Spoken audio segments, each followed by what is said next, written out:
Hi, and welcome to the Nourish Collaborative Podcast. My name is Marybeth Sheehan. I'm the founder of the Nourish Collaborative in Kingston, Massachusetts. And today we are talking about first responder wellness. And this is a topic that definitely hits home for me. I come from a first responder family. My dad was Boston firefighter. I have a brother who is a Whitman firefighter, and I'm married to a Kingston firefighter. And we just have a long line of fire department and police department in our families. And I know firsthand on how, the stressors of what happens on the job get filters into home. And so these guys experience various numbers of stresses throughout their professional career. And over time, I think it can build up and filter into the home. And so I love to just put it out there and talk about it. I don't think it gets talked about enough. And it's definitely one of those things that we are trying to bring to Nourish. We want to offer a wellness program for first responder families, for wives, for spouses, and just put it out there and give people a space to talk and give people a space to feel some support. And today I have with me Joe Keneally from Whitman Fire Department, and he is going to share his story on how it affected his personal life and his family. And we are so grateful that you're sharing our story with us today, Joe. Thank you very much for having me. Like Marybeth said, firefighter in Whitman. I just recently retired after 27 years. I had to retire due to PTSD. My first symptoms or my first call was the second month on the job. So I dealt with it for over 25 years. Things got to the point where things were so bad that I couldn't take it anymore. And I had a plan to end everything, take my life, because I felt like I wasn't a good husband, father, friend. And I just kind of really, I feel like I distanced myself from my family, kind of not communicating as well, just kind of isolating, spent a lot of time by myself. But to make a long story short, when I reached out for help and got help, my wife and I really talked, and she had no idea how bad things were with me. She knew something was going on, but she had no idea what. So we actually started talking, and she realized and she saw that I was isolating. So she kind of took the kids. She saw I was having a bad day. She'd kind of hide them from me or try to keep them away from me, which I had no idea she was doing. Yeah. It was just something she did on her own. It was kind of like the mother hen protecting her kids.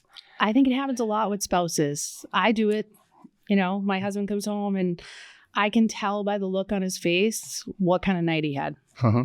So I don't want my kids to feel that. I know that they will. And I definitely think that it changes the energy in the house and everybody can feel it. Yeah. Yeah. Yeah. And a lot of the times, like Amy would say, how was your night? It was rough, and I didn't like to share if I had a tough day or an awful call, because I didn't want it to upset her. I didn't want her to worry about what could happen to our kids. I don't know what could happen to me or her. So I kind of kept it all in and realized that's not the thing to do. You can talk about it. And, family and friends, they're not going to experience what you experienced. And talking about what you've seen and done is the best thing you can do. Right. Right. And I definitely think, and you can tell me what your thoughts on this, but over time, I think the longer you guys go without talking about stuff, there does come that breaking point, right? Mm-hmm. And it's like, and when they get to that breaking point, sometimes it is too late. And I always try to think about like what my husband experiences and what was the build up to that. because sometimes you do get these, things that happen. And you're like, well, where the hell did that come from? But then you think about it and you're like, okay, this has been building for, I don't know how many years or how many calls. Yeah. You know, and there's a couple different types. There's a cumulative, which, can be a number of calls, or it could be one that just sticks with you. Mine was kind of a combination. Right. But yeah, 25 years ago when your brother and I got on it, I'll say guys, but covers everybody. Guys didn't talk about feelings or if you're upset or what you saw, anything like that. We didn't talk about it. And then, you do get to that breaking point. I had a stepfather who was not the nicest guy growing up for a while. So I felt like I was turning into him, and I wasn't going to let my boys go through that. Right. But talking to them now, like, Dad, you were good, you weren't as bad as you thought, and I'm still dealing with the guilt now, I feel like I wasn't there enough. I feel like maybe I was in my room sitting by myself too much. I didn't spend the time with the boys. So it's kind of always weighing. Yeah. So. Yep. How has your life changed since you've been able to kind of go through your process of being open about it? And what are some things that you've done that's helped you? Since I reached out for help, I was working. I reached out to your brother. He got me the help I needed right away. I was out of work for 6 months doing therapy, went back to work for a couple of years. And then PTSD was just too much. And, I had to retire. So, some of the things that have helped me is talking about it. The thing that really took off was your brother asked me to speak at a union meeting, quick 5 minutes, and I did. And you could hear a pin drop at the end of a union meeting and a fire union meeting. That's impressive. So people told me I was onto something. And after I talked, I had 4 or 5 guys come up and ask me where I got help. Some of them were going through the same thing. And I knew I was onto something. And then an old neighbor who I haven't seen in a long time was a professor at UMass. He asked me to speak up there for a psych class. I did that, and that just took off. So now I'm doing lecturing, which is helping me. I lecture, and people are always reaching out, hey, just to talk, or where can I get help, or things like that. So that's helping me a lot. And then at home, I'm just doing stuff that I enjoy again, spending time with my boys. Like Jake, my 18-year-old, he's supposed to be heading to boot camp in 4 months. So it's almost like trying to make up for lost time. Right. But it's good because I'm enjoying it. I'm not just going through the motions, Right. We sit and actually talk, and just the whole family's like that. We are very open. I've been very open with my struggles with my boys. They know, they joke around with me, and just being open, it's been huge. That's been a huge help for everybody in the family. And were you surprised at your boys' reaction when you did share more than, or what, share more than what you probably wanted to? I don't think they were surprised. They weren't surprised, but they knew a difference. I know I said, earlier the boys didn't notice anything. They said I was a good dad, but right after I got help the first time, I went up to On-Site Academy, which is a place for first responders, PTSD, and I went up there, spent a week, came home, and about a week later, I asked my boys, I said, hey, do you notice a difference or anything? And Jake said, he was 13. He said, yeah, when you went, it was almost like your heart was like the Grinch. It was a little black. He goes, you came back and it's huge. And I said, oh my God, like, okay. So, that's something he remembered. Yeah. Ryan, he was 10. He goes, yeah. He goes, you're much happier. You don't swear as much. And Ryan, he doesn't pull punches. Doesn't hold back. Yeah. Yeah. So like they said, They felt the difference. They felt the difference, and it kind of, they still said I was a great dad, but it made me feel guilty and stuff. But whatever, that it's helping me with my bond with my boys. And I honestly don't think I've ever been closer than I have right now, just because I'm open. Yeah. With them. I tell them almost everything. Yep. That's amazing. Yeah. Yeah. And I think so many people, kind of sit in that silence for too long. Yeah. It just gets comfortable. And I still find myself doing it now sometimes. Yep. The fall, that's when my first call was in November. And Amy actually picked it up. She's like, the fall, you just get in a funk. And we realized that was the anniversary. Wow. So that helped, like just she noticed things. So she's helping me too. Yep. Yep, absolutely. And I think for, as a spouse, it is really difficult to navigate when it's okay to push and when it's okay to talk and how to bring it up. And just to be able to have that support of other spouses to know, like, sometimes when you go to a party, you never know what's going to come out of, I never know what's going to come out of my husband's mouth. And I'm always very nervous. Like, something's going to come out. He's going to tell a story that other people aren't going to relate to just because he's used to seeing all these things. There's so much that goes on in a first responder family that I think people just don't realize. Yeah. On the way of life is very different. Yeah.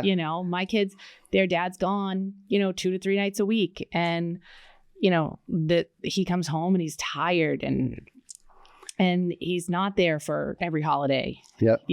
And we know when that pager goes off, well, guess what? Dad's probably out the door. Yep. So, we're so used to living in that state, and my kids are so used to it. My kids, I know that if John goes out in the middle of the night, I'm going to have 3 girls in my bed because they're worried, like, where dad's going, what's dad going to, when's dad coming home? And it's just not your average lifestyle. Not even close. Yeah. And, I think, and it's okay to say that. I think there's a lot of people that, that are living this lifestyle or in it, and stress is just taking over. So it's nice to be able to offer some outlets of things that even at Nourish, that to give people an outlet to talk about it and to say, like, you're not alone. Yeah. Yeah. And that's the thing. Just talking about it gets people to talk about it. And there is still such a stigma on it. Yeah. And you're right. The families basically last few years have been brought to light. You guys were always kind of behind the scenes, and even stuff that I took for granted, like I'd be at the firehouse for a blizzard for 4 days, and Amy would be at home all by herself with 2 boys, no power and stuff like that. And she was fine with it. Yeah. I retired and we get a storm. I'm like, what do we do? And she's like, I'll take care of it. You're always you're at the firehouse with a generator. I got it. Yes.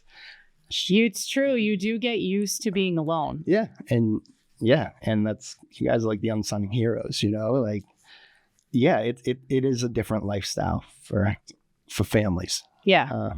Just different all around. Like you said, hours, working. My wife knows if we're at a party, a lot of times I have to go outside where it's quiet for a little bit. So I'll just disappear. My husband does not love huge parties. And I know why. I know it's also, he sees a lot that goes on, and, it's fine. I know the signals now to say, okay, we have to leave. And that's the thing. Like, you know those signals. You know? Yep. A lot of people, like, a husband goes out or a wife goes out, whatever, they need some time, and the spouse is inside the party, like, they just ditched me here, Right. But you communicate, and that, I need that time, or you need that time, you need quiet time, send John up, whatever, Yeah. So that's like small communication like that's huge. It kind of maybe opens the door. Yeah. Yep. But just communication, all the therapy I've been through, it's talk, and when you can't talk about it more. Yeah.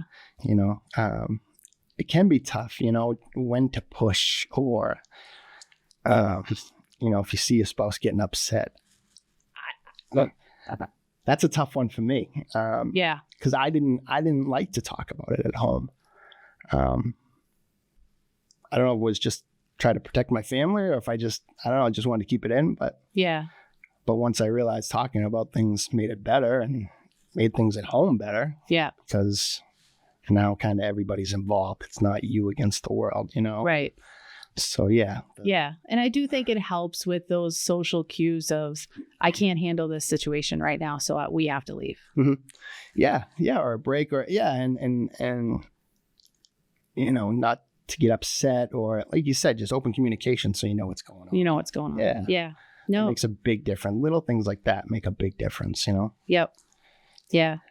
No, we hope at Nourish to be able to shed light on some of these things. And we actually have an event coming up Tuesday, April 15th.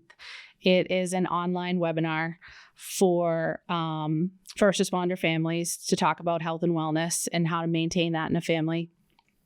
We have Dr. Erin Craw coming on, and she has her doctorate in health communications.